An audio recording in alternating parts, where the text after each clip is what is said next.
everyone, welcome back to our channel. Let's start with the news today. Russian suicide drones blasting Ukrainians' position appear online. Experts say Moscow could use them as an aerial minefield. As the Russian-Ukraine wars intensify, Russian armed forces have become subjects of mockery by several Western experts due to the poor military tactics adopted by Moscow against a much feeble Ukraine. The latest example of Russian poor tactics appeared recently when the Ukrainian Ministry of Defense released a video on March 11, showcasing a column of Russian tanks being ambushed about 35 kilometers from Kyiv and were forced to retreat. It appears that President Putin has had enough of the mocking with the images and videos of the Russian tanks, air defenses, artillery columns and convoys being destroyed by drone and artillery fire by the Ukrainian forces.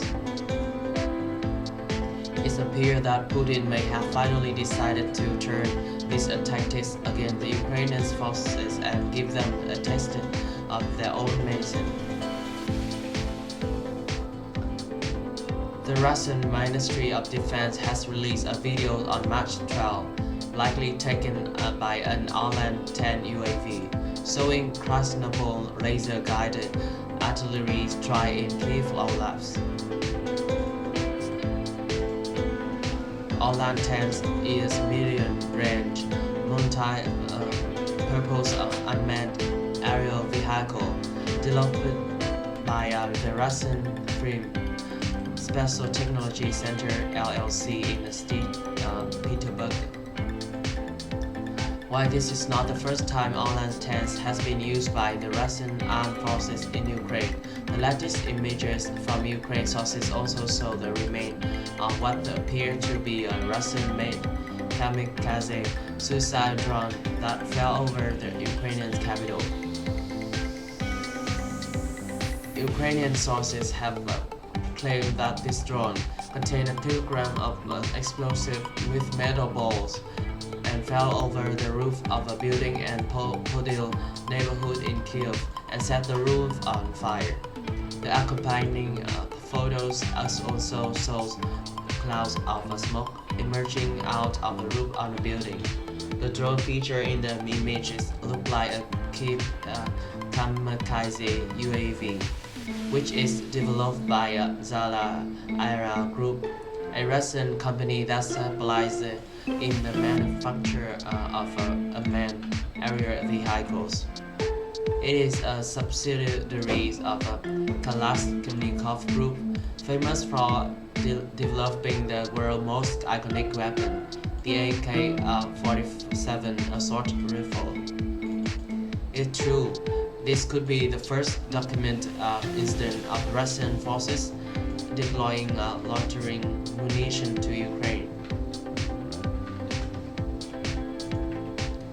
The Kyiv UAV is intended to be affordable, simple, and easy to operate that can be used for reconnaissance and attack purposes. As per the company claims, it has an endurance of 30 minutes, speed of 80 to 130 kilometers per hour, and can carry a payload of 3 kilograms.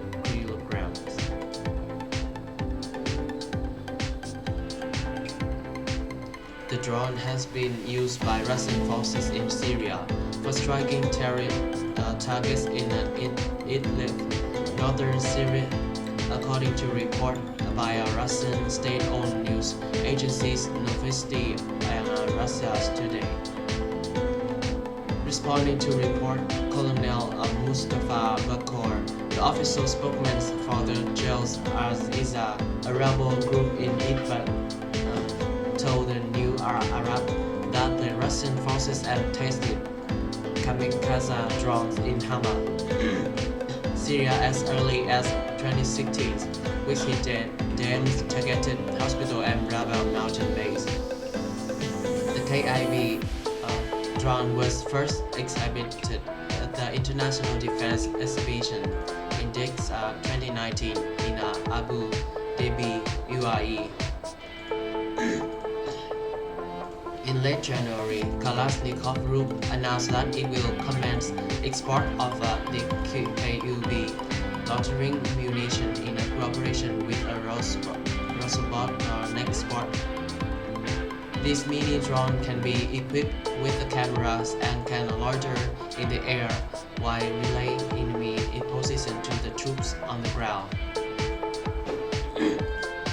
When the commander sees the appropriate target to hit, they can move the drone to dive onto the target and then not detonate the warhead on it. The Kyiv drone was first exhibited at the International Defense Exhibition IDEX 2019 in Abu Dhabi, UAE. In late January, Kalashnikov Group announced that it would commence export of the Kyiv loitering munition in cooperation with Rosbot Export. These mini drones can be equipped with cameras and can loiter in the air while relaying enemy's position to the troops on the ground. When the commander sees an appropriate target to hit, they can move the drone to dive onto the target and detonate the warhead on it.